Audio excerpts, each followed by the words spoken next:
Hello my dear students, आपका स्वागत है बहुत बहुत मेरे यूट्यूब चैनल पर। आज हम पढ़ने जा रहे हैं ऑर्डिनरी डिफरेंशियल इक्वेशन। देखिए, ऑर्डिनरी डिफरेंशियल इक्वेशन में कुछ चीज़ें हैं, कुछ फॉर्मूले हैं जो मैंने लिख रखे हैं। इससे मैं आपको बताने जा रहा हूँ। थोड़ा सा जल्दी हम लोग इसको समझेंगे क्योंकि हमारे पास टाइम कम है, ठीक है। क्योंकि हमें फोकस करना है कि 10 नंबर के प्रॉब्लम्स कैसे आते हैं और कौन से आते हैं और कौन से इंपॉर्टेंट है, उनको डिस्कस करना है। तो सबसे पहले देखिए, कहीं पर भी जैसे कि यहाँ आपको एक एग्जांपल से मैं एक्सप्लेन करने जा रहा हूँ। ये एक डिफरेंशियल इक्वेशन लिखी हुई है, ठीक है। देखिए यहाँ लिखा है d2y/dx2, यानी कि y का 2 बार x का डिफरेंशिएशन है, फिर y का 1 बार x का डिफरेंशिएशन है। यहाँ पर इसके साथ 1 है, यहाँ -7 है, यहाँ 12 है, ठीक है। तो ये आप अगर देखिए, ध्यान दीजिए, तो एक मैंने डिफरेंशियल इक्वेशन लिखी है, इसको बोलते हैं linear differential equation with constant coefficients, ठीक है। यहाँ लिख भी रखा है मैंने कि linear differential equation with constant coefficients, ठीक। तो देखिए यहाँ पर क्या है, इसको n बार हम लोग डिफरेंशिएट कर रहे हैं, ठीक है। इसको हम लोग n बार डिफरेंशिएट कर रहे हैं, ठीक। किसके लिए? x के लिए। मैं भी x के लिए कर सकते हैं, t के लिए कर सकते हैं, कैसे भी कर सकते हैं, ठीक है। तो अगर हम लोग इसको डिफरेंशिएट कर रहे हैं तो यहाँ पर कोफिशिएंट्स लिखे हैं, जैसे कि a0 लिखा है, a1 लिखा है, a2 लिखा है, सो ऑन an तक लिखा जा सकता है, ठीक है। बट क्योंकि ये सेकंड ऑर्डर की डिफरेंशियल इक्वेशन है, इसलिए क्या है यहाँ पर, जैसे देखिए a0 की वैल्यू यहाँ क्या हो गई, 1 हो गई है, ठीक है। a1 की वैल्यू क्या हो गई, -7 हो गई है। a2 की वैल्यू क्या हो गई है, 12 हो गई है। तो अभी हम लोग इसको सोल्यूशन देखेंगे कैसे इसको सॉल्व करते हैं, ठीक है। इसी तरह से यहाँ पर देखिए, तो a0 की वैल्यू क्या हो गई है, यहाँ पर nth ऑर्डर का एक डिफरेंशियल इक्वेशन लिखा है, तो a0 की वैल्यू 1 है, a1 की वैल्यू 6 है, a2 की वैल्यू 11 है और a3 का वैल्यू 6 हो गया है, ठीक है। अब देखिए, एक चीज ध्यान देने की है यहाँ पर कि डिफरेंशियल इक्वेशन क्या होता है। तो डिफरेंशियल इक्वेशन यही होता है कि यहाँ पर कुछ डिफरेंशियल्स दिए हों, यानी कि जैसे कि y हो, उसका डिफरेंशिएशन हो, dy/dx हो, d2y/dx2 हो, या d3y/dx3 हो, या इससे ज्यादा भी हो सकता है, हायर ऑर्डर भी हो सकता है। तो कुछ डिफरेंशियल्स हो और कुछ डिफरेंशियल कोफिशिएंट हो। कोफिशिएंट क्या है, जैसे कि यहाँ पे 12 है, -7 है, यहाँ 1 है, तो ये क्या हो गया, डिफरेंशियल इक्वेशन हो गया।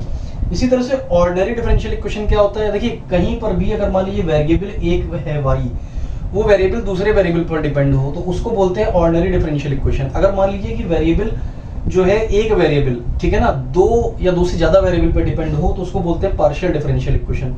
एग्जाम्पल जैसे कि आप देखते होंगे कहीं पर लिख दिया आपने कि z = tan इनवर्स y/x। अब क्या है कि del z/del x भी कर सकते हैं, del 2z/del x2 भी कर सकते हैं, del z/del y कर सकते हैं, del 2z/del y2 कर सकते हैं, del 2z/del x del y कर सकते हैं। तो कई लोग इसको डेवा भी बोलते हैं, तो डेल कहें या डेवा कहें, तो वो क्या हो जाएगा, partial differential equation. Partial differential equation अभी हमें नहीं देखना है, ठीक है।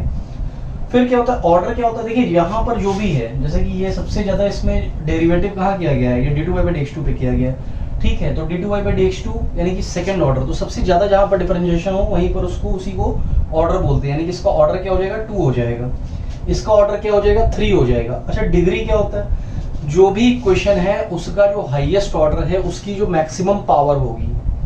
हाईएस्ट ऑर्डर देखा, ये इसको एक ब्रैकेट कर लीजिए ऐसे, इसके पर पावर कितनी है, 1 है, ठीक है।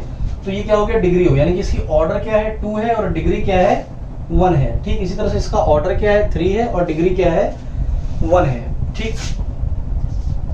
देखिए एक बात और ध्यान देना है इसमें कि कभी भी किसी इक्वेशन में जो सेकंड ऑर्डर की इक्वेशन है, तो उसमें कभी भी रूट वूट ना हो रहा हो, रूट ना हो, या प्लस माइनस करके कुछ रेडिकल साइन या पावर जो है 1/3 1/4 ऐसे कहीं पर भी ना हो। तो कोई भी इक्वेशन अगर रेडिकल साइन से फ्री है और उसमें जो है किसी भी तरह का रूट वूट नहीं आ रहा है, प्लस माइनस नहीं आ रहा है, तो हम उसका जो है ऑर्डर और डिग्री बढ़िया से लिख सकते हैं, ठीक है। एक बात और, जनरल सॉल्यूशन क्या होता है, पर्टिकुलर सॉल्यूशन क्या होता है, या सॉल्यूशन क्या होता है। तो देखिए यहाँ पर जैसे कि मैंने एक क्वेश्चन लिखा है, इसमें हम लोग सीखेंगे कि ये C1 C2 कैसे आया, ठीक है। तो इस जितनी बार उसका डिफरेंशिएशन होता है उतने कांस्टेंट होते हैं, यानी कि यहाँ पर 2 कांस्टेंट है। तो सॉल्यूशन क्या है इसका एक सॉल्यूशन लिखा हमने, y = C1e⁻x + C2e⁻x। कैसे लिखा, थोड़ा सा इसको भी हम लोग देख लेते हैं। जैसे कि यहाँ पर देखिए, इसको हम लोग ऐसे लिख सकते हैं कि ये है d2y/dx2 - y = 0। तो d2y/dx2 यानी कि d जो है वो डिफरेंशियल ऑपरेटर है, तो हमने d2 लिख दिया, कैपिटल D से को हम रिप्रेजेंट कर रहे हैं d/dx से। तो d2 क्या करेगा, d2/dx2, ठीक है। तो अब इसको क्या हो जाएगा कि अब हम ये लिख सकते हैं, इसका हम लिख सकते हैं कि एम स्क्वायर माइनस वन बराबर 0। तो एम जो है वो आ गया प्लस माइनस वन। देखिए यहाँ पर हमने कुछ फॉर्मूले भी लिख रखे हैं कि अगर रूट डिस्टिंक्ट है, डिस्टिंक्ट का मतलब ये अलग अलग है, तो अगर एक प्लस वन आ रहा है एक माइनस वन आ रहा है तो हम कैसे लिखेंगे, C1 e की पावर प्लस एक्स और C2 e की पावर माइनस एक्स। ठीक है, तो ये हमारा क्या हो गया, सोल्यूशन हो गया। ठीक, एक बात और, इसी को हम लोग जनरल सोल्यूशन भी बोल सकते हैं। क्यों? क्योंकि जितने आर्बिट्रेरी कांस्टेंट होते हैं किसी भी इक्वेशन में वो उसका ऑर्डर के बराबर होता है। जैसे दो कांस्टेंट है यानी कि ऑर्डर क्या रहा होगा इस इक्वेशन का, सेकंड ऑर्डर रहा होगा। ठीक है, एक बात और कि ये तो जनरल सॉल्यूशन की बात हो गई। ठीक है, अब अगर हम पर्टिकुलर की बात करें, ठीक है, पर्टिकुलर सॉल्यूशन क्या होता है कि जो भी आर्बिट्रेरी कांस्टेंट है, आर्बिट्रेरी कांस्टेंट यहाँ पे C1 था, अगर हम इसको 1 दे दें और C2 को -1 दे दें, ठीक है, तो ये इसका क्या हो जाएगा, पर्टिकुलर सॉल्यूशन हो जाएगा। इसी तरह से अगर हम C1 को 1 कह दें और C2 को 0 कह दें तो क्या हो जाएगा, ये इसका पर्टिकुलर सॉल्यूशन हो जाएगा। देखिए हम देख भी सकते हैं, जैसे कि अगर हमने ये देखा कि इसका डिफरेंशिएशन किया 2 बार तो e की पावर x ही आएगा, इसको ऐसे ही लिख दिया क्योंकि ये सॉल्यूशन हम बोल रहे हैं ये पर्टिकुलर होता है। तो ये देखिए यहाँ पे कैंसिल होके 0 0 के बराबर आ रहा है, तो ये सेटिस्फाई भी कर रहा है कि 0 जो है वो 0 के बराबर आ रहा है। ठीक है, पर्टिकुलर सॉल्यूशन इस तरह से हम इसको भी सेटिस्फाई कर सकते हैं। ठीक है, अब हम बात करते हैं कि हमारे जो है इस तरह की अगर इक्वेशन दी हुई हो, ठीक ऐसी दी हो या इस तरह की दी हो तो कैसे करेंगे। देखिए यहाँ पर सबसे पहले क्या करते हैं हम लोग कि इसको कैपिटल D के फॉर्म में लिखते हैं। ठीक, तो कैपिटल D के फॉर्म में कैसे लिखेंगे, ये हमने लिख दिया D2y minus 7dy plus 12y equal to 0। ठीक है, जहां जहां पे भी d बाई डी एक्स है वहां एक d लिख देंगे, जहां d2y बाई डी है वहां d की पावर 2 लिख देंगे। ठीक है, अब एक चीज होती है ऑक्सिलरी इक्वेशन। तो ऑक्सिलरी इक्वेशन क्या होती है, तो ध्यान दीजिए, ऑक्सिलरी इक्वेशन होता है कि d की जगह पर हम लोग क्या करते हैं, m रख देते हैं और y की जगह पर 1 रख देते हैं। ठीक, तो ये हो गया m square minus 7m plus 12 बराबर 0। ठीक है, देखिए यहाँ पे जो इसका रूट है ये हम लोग मैनुअली भी निकाल सकते हैं और कैलकुलेटर से भी निकाल सकते हैं। ठीक है, या तो सीधाचार्य मेथड लगा ले। सीधाचार्य मेथड क्या होता है कि -b, ठीक है, तो ये माइनस माइनस प्लस हो गया, plus minus root b square, 7 का स्क्वायर 49 और माइनस का 4 इंटू 12 यानी कि 48। ठीक, और अपॉन में 2। ठीक है, तो आप देख रहे होंगे 7 प्लस माइनस 1 आ जाएगा अपॉन 2 आ जाएगा, 7 प्लस माइनस 1 अपॉन 2, तो 7 प्लस 1 8/2। ठीक है, तो 4 हो गया और 7 में से 1 गया तो 6 हो गया, 6 अपॉन 2 3 हो गया, तो 3,4 जो है इसके रूट आ गए। अब देखिए रूट क्या हो रहा है, डिस्टिंक्ट हो रहा है। मैंने बताया कि अगर 3 रूट होते हैं तो हम कुछ इस तरह का फॉर्मूला लिखते हैं। ठीक है, C1 e की power m1x plus C2 e की power m2x plus C3 e की पावर m3x। तो हम यहाँ पर फॉर्मूला क्या लिखेंगे, CF का, CF का हम लोग फॉर्मूला लिखेंगे कि C1 e की power m1x plus C2 e की पावर m2x। ठीक है, तो यहाँ हो जाएगा C1 e की power 3x plus C2 e की पावर 4x, यही CF हो जाएगा। CF आप देखिए y के बराबर लिख सकते हैं। क्यों लिख सकते हैं, क्योंकि CF और PI मिल करके कंप्लीट सॉल्यूशन होता है, क्योंकि इसका राइट हैंड साइड 0 है, Q जो है वो 0 है। ठीक है, तो PI क्या होगा, 0 होगा। ठीक, इसलिए y बराबर यही आंसर हो जाएगा हमारा। ठीक, ये कब हो गया कि जब ये सेकंड ऑर्डर का इक्वेशन था। देखिए एक और प्रॉब्लम सॉल्व कर रहे हैं, जैसा कि यहाँ पे लिखा हुआ है। ठीक है, तो इसको हम लोग कैसे करेंगे, हमने क्या किया कि इसको लिख दिया d³ y plus 6 d2 y plus 11 dy plus 6 is equal to 0। ठीक है, तो अब इसका जो ऑक्सिलरी इक्वेशन होता है, ऑक्सिलरी कैसा हो जाएगा, ऑक्सिलरी हो जाएगा m³ plus 6m square plus 11m, ठीक है, प्लस 6 इज इक्वल टू 0। ठीक है, तो यहाँ से वैल्यू क्या आ गई, m इज इक्वल टू आ गई -1 -2 -3। नहीं समझ में आता है कैलकुलेटर में सॉल्व कर लेंगे। ठीक है, तो अब CF क्या हो जाएगा, CF इसका हो जाएगा, देखिए नंबर लाइन पे अगर आप ध्यान दें तो सबसे पहले जो होगा वो होगा -3। ठीक है ना, -3 -2 -1। तो आप ऐसे लिख सकते हैं C1 e की power -3x plus C2 e की पावर -2x और प्लस C3 e की पावर -x। तो यही इसका आंसर हो जाएगा। ठीक है, अब हम लोग मेथड 1 डिस्कस करने जा रहे हैं। देखिए इस मेथड में क्या है कि रूट जो है वो रिपीटेड है। रिपीटेड का मतलब क्या होता है कि जैसे अगर m का वैल्यू 1 आया 1 आया 1 आया तो 1 ही 3 बार रिपीट कर जाए, या 1 1 आ जाए, या 2 3 बार आ जाए, 2 2 2 आ जाए। तो इस तरह से रूट वही रहे लेकिन एक से ज़्यादा बार दिखाई दे तो वो रिपीटेड रूट होता है। तो फार्मूला इसका ये रहता है कि अगर 3 रूट रिपीट कर रहे हैं तो फार्मूला ये है C1 + C2x + C3x² e पर mx। अगर और भी है तो यहाँ पे C4x⁻³ लिख देंगे, ठीक है। अगर m का वैल्यू जैसे 1 आ जाए 4 बार। अब देखिए यहाँ पर एक छोटा सा क्वेश्चन में लिया है, तो अगर यहाँ तक है तो हम इतना ही लिखेंगे इसमें, ठीक है। अब देखिए कैसे करेंगे इसका, सबसे पहले क्या करेंगे, ऑक्सिलरी इक्वेशन लिखेंगे। तो ऑक्सिलरी कैसे लिखते हैं हम लोग, ऑक्सिलरी लिखते हैं, इसको पहले हमने क्या किया, d में लिखा d2y - 2dy + y = 0। ऑक्सिलरी के लिए क्या किया, d को m रख दिया और y को 1 रख दिया, d को m रखा और y को 1 रख दिया। ये इतना काम हमने ऑक्सिलरी के लिए कर लिया, ठीक है। अब देखिए m का वैल्यू क्या है, 1,1 है, ठीक।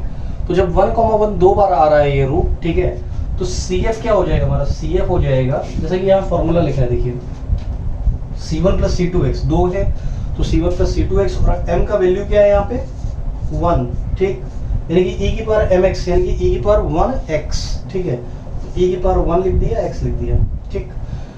देखिए अगर यहाँ पर प्लस होता तो m की वैल्यू -1 आती, यहाँ पर e⁻−x होता, ठीक है।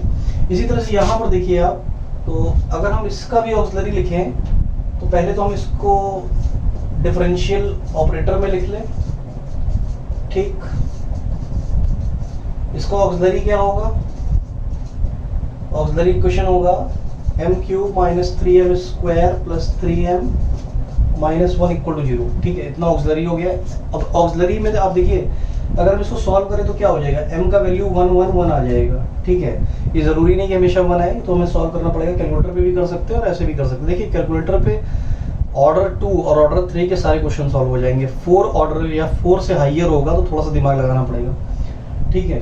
और बाकी मैनुअल तो आप कर ही सकते हैं, ठीक है। तो देखिए अब यहाँ पर क्या हो गया कि ये फॉर्मूला में, अब इस फॉर्मूले में क्या करना है, कुछ खास नहीं कि इतना तो पूरा ऐसे ही कॉपी कर देंगे, कॉपी पेस्ट, और e की पावर क्या कर देंगे 1x, ठीक है। तो इसका CF क्या हो जाएगा, CF हो जाएगा C1 + C2x + C3x² और e की पावर x। तो यही आपका y का सॉल्यूशन हो जाएगा। यहाँ पर भी y बराबर लिख सकते हैं, ये दोनों आपका रिपीटेड रूट के लिए सॉल्यूशन हो गया, ठीक। मान लीजिए कि यहाँ पर प्लस होता है, यहाँ पर भी प्लस होता है, तो क्या होता है, m की वैल्यू आ जाती है -1 तो आंसर में क्या होता है, e⁻−x होता, ठीक है। इसी तरह से मैनी मोर क्वेश्चन कर सकते हैं हम लोग। मान लीजिए कि यहाँ पर जो है वो √2 आ जाए तो क्या करेंगे, e⁻2x लिख देंगे, या अगर -2 आ जाए तो e⁻2x लिख देंगे, बाकी टर्म उतना ही रहेगा, ठीक है। अब हम थर्ड जो मेथड है उसको डिस्कस करने जा रहे हैं। देखिए इसमें क्या होता है कि अगर रूट रियल और इमेजिनरी दोनों में आ जाए, जैसे अल्फा ± i बीटा, ठीक है, तो उसके लिए लिखते हैं e⁻⁴x C1 cos βx + C2 sin βx। तो ये तो तभी होगा जब सेकंड ऑर्डर का इक्वेशन होगा, यानी कि d की पावर 2 होगी। अगर d की पावर 4 हो तो कुछ इस तरह का भी हो सकता है, या हो सकता है कि यही 2 बार लिख दिया जाए, ठीक है। अगर यही रिपीटेड होगा तो हम लोग इसी में C1 + C2x कर देंगे और यहाँ पे C3 + C4x कर देंगे। लेकिन अगर रिपीटेड नहीं, अलग अलग है, तो हम लोग इस तरह से करेंगे। कभी कभी रूट रिपीटेड भी हो जाते हैं। तो देखिए इसमें जैसा कि मैंने यहाँ पर एक प्रॉब्लम लिया है, ठीक। तो इसका सबसे पहले क्या करेंगे कि हम ऑक्सिलरी लिखेंगे, ठीक है। ऑक्सिलरी लिख दिया, ठीक, m² - 2m + 4 = 0, ठीक। देखिए m की वैल्यू कैसे निकालेंगे, -b, तो ये माइनस प्लस हो गया, +2 हो गया, प्लस माइनस क्या हो जाएगा, रूट में 2 का स्क्वायर यानी 4 हो जाएगा और 4 - 16 हो जाएगा, ठीक है। अब ये अपॉन 2 हो गया। अब यहाँ पर आप समझ रहे हैं कि ये 1 आ जाएगा, प्लस माइनस, देखिए माइनस का 12 आएगा तो 2√3 हो जाएगा, 2 कैंसिल आउट हो जाएगा, √3 हो जाएगा। और क्योंकि माइनस में आ रहा तो एक आई, क्योंकि √-1 क्या होता है, आई होता है, ठीक है। तो ये रूट आ गया, इसका m का वैल्यू आ गया 1 ± √3i, लिख दिया हमने, ठीक है। देखिए जब सिर्फ इतना पार्ट रहेगा तो सिर्फ इतना CF रहेगा, तो हम लोग क्या लिखेंगे, e⁻⁴x। यहाँ पर अगर हम कंपेयर कर लें अल्फा ± i बीटा से, तो ऑन कंपेयरिंग, ठीक है, अल्फा क्या हो गया 1 हो गया और बीटा क्या हो गया √3 हो गया, ठीक। तो CF क्या हो जाएगा, CF हो जाएगा e⁻x C1 cos √3x + C2 sin √3x, ठीक है। तो ये तो बात बहुत सिंपल सी हो गई। मान लीजिए कि इसी में क्या हो रहा है कि रिपीट हो रहा है। देखिए जैसे ही आप इसको सॉल्व करेंगे, एक बार ये हुआ तो अब जो m का वैल्यू आएगा वो कुछ इस तरह का आएगा, 1 ± √3i और फिर से 1 ± √3i। अब देखिए अगर कॉम्प्लेक्स में रिपीट कर रहा है तो रिपीट करने के केस में अल्फा और बीटा तो वही रहेगा, अल्फा 1 हो गया और बीटा प्रीवियस की तरह √3 हो गया। लेकिन रिपीट कर रहा है तो CF हम क्या करेंगे, इसी में बढ़ा देंगे, ठीक है, इसमें ही बढ़ा देंगे। तो कैसे लिखेंगे इसको, e⁻x c1 + c2x, ठीक है। देखिए c1 + c2x हो गया, यहाँ पे लिख देंगे cos √3x, ठीक है, प्लस क्या कर देंगे c3 + c4x sin का √3x, ठीक है। एक बात और, e⁻x को पूरे से मल्टीप्लाई करना है, यही आपका फाइनली आंसर हो जाएगा। y = यही लिख देंगे, ठीक है, यहाँ पर भी y = ये लिख देंगे। तो अब देखिए ये बहुत सिंपल केस था कि अगर रियल और इमेजिनरी दोनों होता है तो इस तरह से सॉल्व करते हैं। कुछ और भी वैल्यू हो मान लीजिए तब भी कर सकते हैं। मान लीजिए कि अगर जैसे एक रूट ये आ जाए 1 ± √3i आ जाए और एक आ जाए 2 ± √5i, तो हम लोग क्या करेंगे, इस तरह से इस फॉर्मूले पे हम लोग सॉल्व कर देंगे, ठीक है। अच्छा एक बात और कि यहाँ पर जो CF है ये तो हमने इसके लिए सॉल्व कर दिया, ठीक। कभी कभी क्या होता है कि जैसे मान लीजिए कि I ना हो यहाँ पर, अगर ये 1 ± √3 हो तो सिर्फ और सिर्फ करना होता है कि हाइपरबोलिक लिख देना होगा यहाँ पे, कॉस हाइपरबोलिक और साइन हाइपरबोलिक, ठीक है। बाकी कोई चेंज नहीं होता है। तो इसको हम अलग से डिस्कस नहीं कर रहे हैं, ये बात आपको समझ में आनी चाहिए। कुछ क्वेश्चंस मैं लिख करके दे रहा हूँ, उसको प्रैक्टिस कर लीजिए, उससे फायदा होगा, ठीक है।